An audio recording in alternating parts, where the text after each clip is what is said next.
जैसा कि last episode में हमने देखा था कि ज़ाओ फैन ने अपने मैजिकल वेपन का यूज़ कर ब्लड सकिंग डेमन को मार दिया था और ये देखकर बॉस हैरान हो गया था और वो अपने साथी से पूछता है कि ये बच्चा कौन है। तो वो बच्चा बताता है कि ये बिंगयोंग सेठ का एक डिसाइपल है। फिर वहाँ पर डेमन ज़ाओ फैन के पास आकर देखने लगता है। बाकी सभी लोग ब्लड बॉस से लड़ने के लिए तैयार हो जाते हैं। फिर जो ज़ाओ फैन के पास आया था वो वहाँ पर डेमन को मरा हुआ देखकर शॉक हो जाता है और गुस्से में कहता है ये तुमने अच्छा नहीं किया, और वो ज़ाओ फैन से डरने लगता है। तभी वहाँ पर लू आ जाती है और डेमन पर हमला कर उसे चुप करा देती है।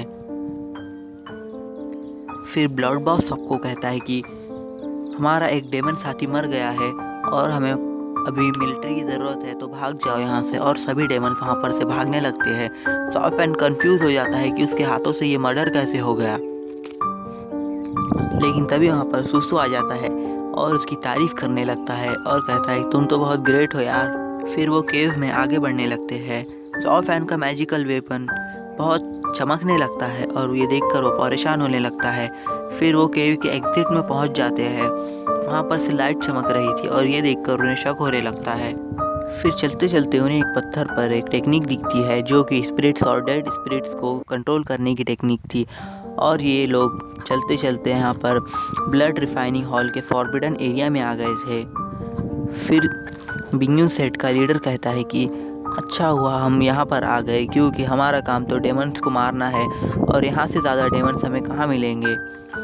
तभी सीनियर लू पर एक पत्थर गिरने लगता है और ये देखकर ज़ाओ फैन भागते हुए उन्हें बचाने के लिए पहुंच जाता है और वो सीनियर लू को बचा भी लेता है। पर वो पत्थर बहुत सारे टुकड़ों में बढ़ जाते हैं और फिर सीनियर लू अपने शॉर्ट टेक्निक से उन पत्थरों पर हमला कर देती है और वो उन डेमन्स का पता लगाने लगती है। फिर उसे उन डेमन्स का पता लग जाता है और उन पर हमला कर देती है। फिर हमें दो बंदे दिखाए जाते हैं जिनको डेमन क्लाउन्स कहते हैं और लेडी डेमन उन्हें कच्चा चबा जाने की धमकी देती है।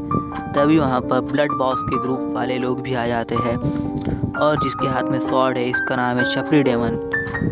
और वो कहने लगता है कि हमारे ब्लड रिफाइनिंग हॉल ने बहुत दिनों से किसी को नहीं मारा, आज तुम मर के ही रहोगे। फिर वो डेमन इन पर हमला कर देने लगते हैं और ये देखकर सभी अपने वेपन्स निकाल लेते हैं और डिफेंड करने लगते हैं।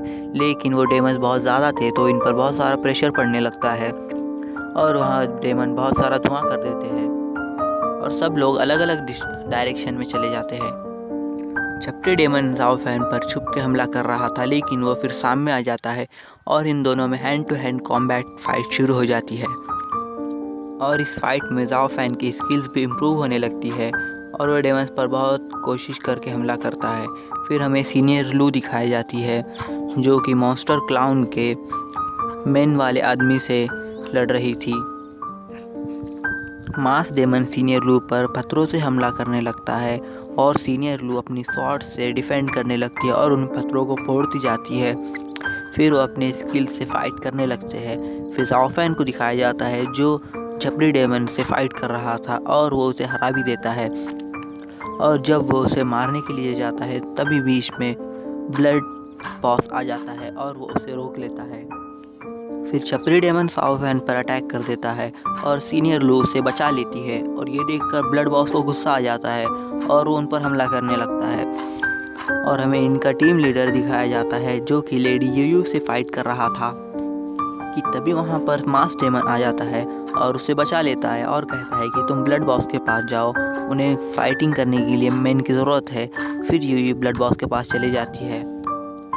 दूसरी तरफ ब्लड बॉस और सीनियर लू की फाइट हो रही थी और ब्लड बॉस सीनियर लू पर अटैक कर रहा था, लेकिन सीनियर लू उसे डिफेंड कर काउंटर अटैक कर रही थी और जो सीनियर लू को अपने चुंबक पे फंसा लेती है।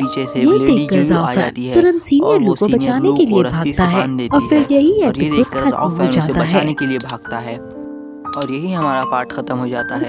दोस्तों, अगर आपको ये सीरीज पसंद है तो लाइक शेयर सब्सक्राइब करना ना भूलिए और कमेंट में जरूर बताना कि आपको एक्सप्लेनेशन कैसा लगा। ये देखकर ज़ाओ फैन तुरंत सीनियर लू को बचाने के लिए भागता है और फिर यही एपिसोड खत्म हो जाता है। करने की कोशिश करेंगे और मिलते हैं अगले एपिसोड में।